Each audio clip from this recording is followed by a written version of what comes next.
तर मी बनवली होती मँगोची आईस्क्रीम मी तशी घरी पहिल्यांदाच बनवली आहे. चला तर बघूया कशी होते. तर मी इथे 2 ग्लास दूध घेतलं होतं, त्याला छान अर्ध होईपर्यंत घट्ट करून घेतले. नंतर एक मँगो कट करून घेतला आहे आणि त्यात थोडंसं दूध घालून इथं माझ्याकडे ड्रायफ्रूट्सची पावडर होती ती घातली आणि 1 वाटी नाही ती मी साय घातली फ्रेश क्रीमच्या ऐवजी आणि सगळं साहित्यानं मस्त असं मिक्सरला बारीक करून घेतले. तर बघा किती छान टेक्स्चर आले ना, खूपच मस्त दिसत होतं आणि चवीला पण खूप छान लागत होतं आणि थोडीशी मी साखर पण त्यात ॲड केली बरं का. नंतर सगळं ते आपलं टाईट डब्यात ना काढायचं. हवं तर तुम्ही त्या आईस्क्रीमच्या मोल्डमध्ये पण काढून ठेवू शकता, पण माझ्याकडे ते नव्हते म्हणून मी एका डब्यातच मस्त अशी ना काढून ठेवलं आणि मस्त 4-5 तास ना आपल्याला फ्रीझरला त्याला लावून ठेवायचे. मी इथं 4 तास ठेवलं होते कारण की माझ्या उंदीर मम्माला काही दमच निघत नव्हती आणि त्याने ना आईस्क्रीम लगेचच काढून घेतली.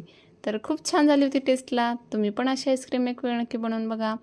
आणि आजचा व्हिडिओ आवडला असेल तर लाईक करा आणि इथपर्यंतच आलाच आहात तर जाता जाता चॅनलला पण सबस्क्राईब करून जावा बरं का.